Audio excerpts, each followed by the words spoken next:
현재 동북아는 북미와 유럽에 필적하는 세계 3대 경제권으로 성장했지만 끝을 모르는 중국의 탐욕과 동아시아의 패권 경쟁 때문에 언제 터질지 모를 세계의 화약고로 떠올랐으며, 이런 관계에 찬 중국에 맞서 동아시아의 평화와 자유를 지켜낼 유일한 희망은 아시아의 정점으로 군림하는 최강의 육군을 보유했으며 유일하게 중국과 전면전이 가능한 한국뿐입니다. 한국 육군이 지난 30년간 아시아 최강이란 타이틀을 지킬 수 있었던 것은 전 세계를 통틀어 미국 다음으로 많으며 유럽 전체를 능가하는 1800대의 3.5세대 전차가 주축인 기갑 전력은 물론 자주포 역사에 한 획을 그은 K9을 필두로 한 7200문에 달하는 자주포와 견인포를 내세워 이제는 아시아를 넘어 세계 최강의 자리까지 넘보는 경이로운 포병 전력이 존재했기 때문입니다. 그러나 2010년대 이후 한국 육군을 추월했다며 자화자찬하던 중국이 가장 경계하는 것은 현대전에서 육군의 핵심이자 지상전의 제왕으로 군림하는 한국 육군의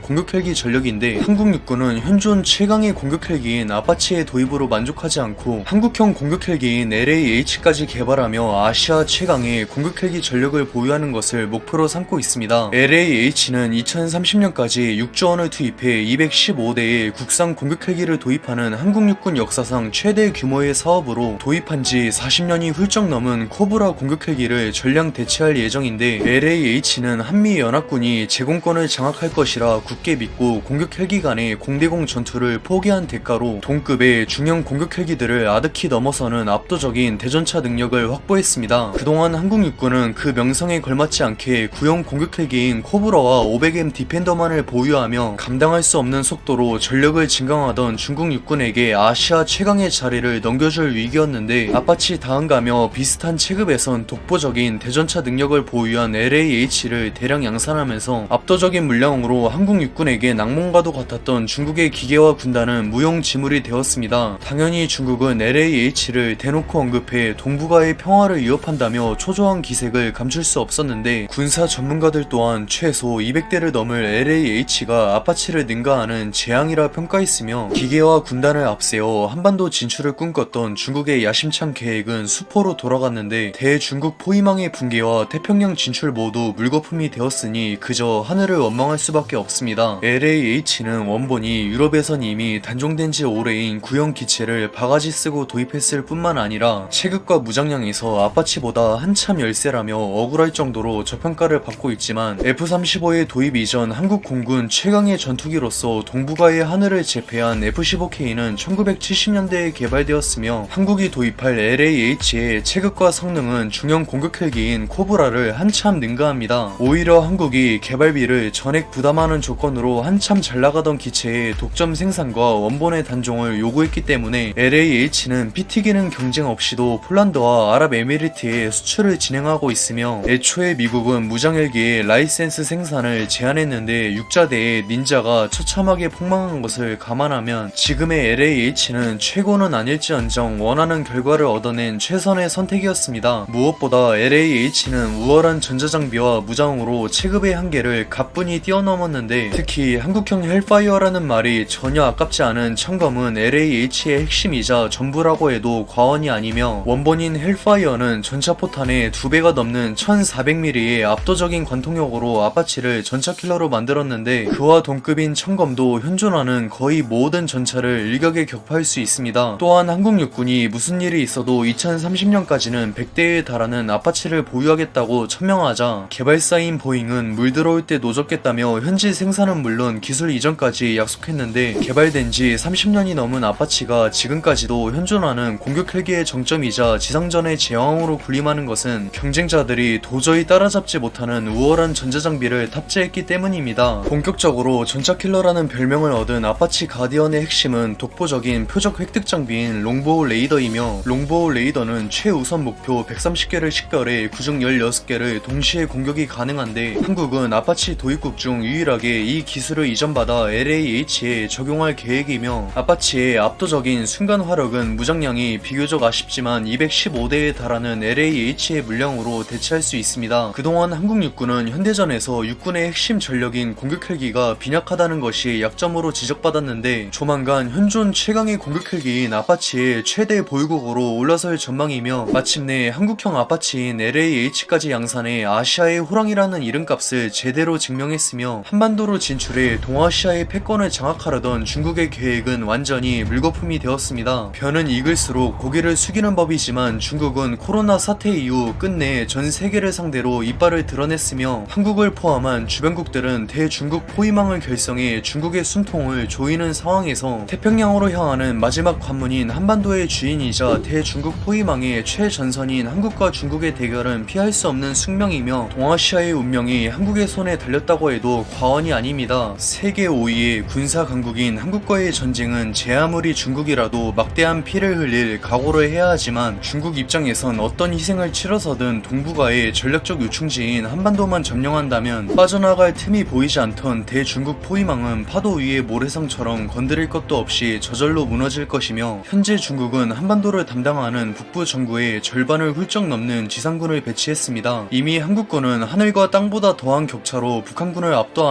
군비 증강의 표면적 목표는 달성했지만 한국의 진짜 주적은 고작 북한 따위가 아닌 그 뒤에 숨어 기회를 엿보고 있는 중국입니다. 중국군은 3.5세대에 가까운 자국산 전차 구구식 1200대와 그에 준하는 구육식 3000대가 주축인 기계화 군단을 투입해 소리 소문도 없이 드넓은 만주를 빠르게 가로질러 한반도로 밀고 내려올 것이며 70년 전처럼 압록강에 도달해 종전 선언을 준비하던 한국군을 몰아내고 북한 지역을 사수하는 것도 모자라 휴전선을 넘어 대한민국의 심장인 서울을 점령하고 한반도 전체를 집어삼킬 것입니다. 이에 맞설 한국 육군의 주력 전차인 K1-2호는 K2 흑표와 동급의 전자장비를 탑재했지만 화력의 한계로 끝이 안 보이는 압도적인 물량을 믿고 소모전을 강요할 중국 육군을 결코 감당할 수 없으며 최악의 경우 북한과의 전쟁으로 한국군이 힘이 빠진 상황에서 중국군이 총공세를 감행한다면 수많은 혈전 끝에 점령한 북한을 도로 토해내고 속수무책으로 당할 가능성도 배제할 수 없습니다. 그러나 한국 육군의 항공전력이 아파치와 LAH를 도입해 약점을 강점으로 바꾸며 공포를 넘어 재앙 그 자체였던 중국 기계화 군단의 물량 공세는 무용지물이 되었는데 결국 중국이 승기를 거두려면 평지에 전력을 집중해 한국군의 방어선을 돌파해야 하지만 이런 전장 환경은 화력이 극대화될수록 그 진가를 발휘하는 공격 헬기가 날뛰기엔 더할 나위가 없습니다. LAH에 탑재한 청검은 현존 최강의 전차인 미국의 M1A2와 독일의 레오파드 27, 한국의 K2 흑표조차 생존을 장담할 수 없는데 3.5세대에서도 최약체인 중국의 구구식 전차는 절대 살아남을 수 없으며 한국 육군의 주력 공격 헬기인